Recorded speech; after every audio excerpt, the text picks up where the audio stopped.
अगर आप पटना से हैं और रोज ऑफिस, घर या बाजार जाने के लिए आप ऑटो या ई रिक्शा का प्रयोग करते हैं तो अब आपको बड़ी मुसीबत झेलनी पड़ेगी, खासकर पटना जंक्शन आने वालों के लिए।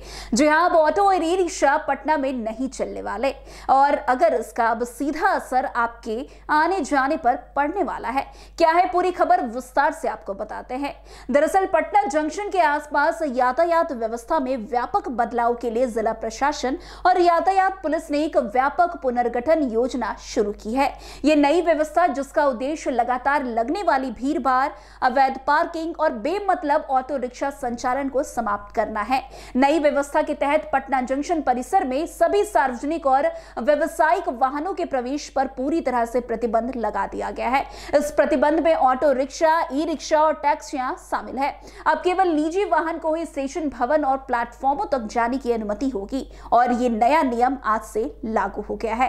कंकरबाग से पटना जंक्शन आने वाले वाहन चिरैया टाड फ्लाईओवर से होकर जीपीओ, गोल चक्कर, आर ब्लॉक, गोल चक्कर होते हुए आर ब्लॉक पर उतरेंगे और सीधे मल्टी मॉडल हब पर जाकर यात्रियों को चढ़ाएंगे और उतारेंगे।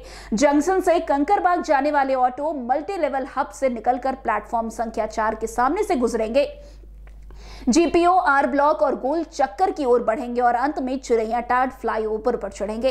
इसके अलावा एग्जीबिशन रोड के दोनों ओर ऑटो रिक्शा और ई रिक्शा की आवाजाही पूरी तरह से प्रतिबंधित कर दी गई है। पटना जंक्शन, गोल चक्कर से लेकर जीपीओ, गोल चक्कर के नीचे तक सख्त नो पार्किंग जोन भी लागू कर दिया गया है।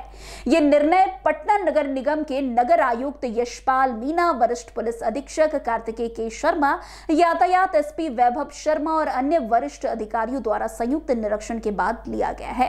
प्रशासन ने नागरिकों, यात्रियों और वाहन चालकों से नए मार्गों और पार्किंग नियम का सख्ती से पालन करके पूर्ण सहयोग करने की अपील की है।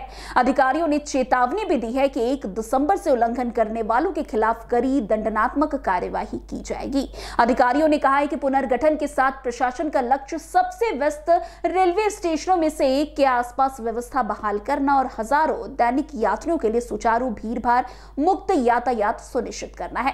वैसे अब जिस तरीके से ये नया नियम आज से लागू हुआ है, उससे जो है ऑटो चालक, ई रिक्शा चालक के बीच आक्रोश बढ़ गया है। उनका कई सारी बातें वो करते हुए भी नजर आ रहे हैं। लेकिन अब जिस तरीके से पटना जंक्शन के आसपास काफी भीड़ भाड़ लगती थी, ऑटो जो है चालक हो या ई रिक्शा चालक हो या जो जिनके पास जो है कार होती है, वो उनकी वजह से जो है पटना जंक्शन का एरिया काफी ज्यादा भीड़ भाड़ वाले एरिया में शामिल हो गया। लेकिन अब ये जो नया नियम लागू किया गया है, वो कहीं ना कहीं सब चीजों पर प्रतिबंध लगाता हुआ नजर आएगा। अब देखना दिलचस्प होगा कि आने जाने वाले लोगों को कितनी सारी समस्याओं जो है अब उसको झेलनी पड़ती है। तो आज की इस खबर में बस इतना ही। अन्य खबरों में हमारे साथ ऐसे आगे बने रहे और देखते रहे। तब तक के लिए NBC 24। धन्यवाद।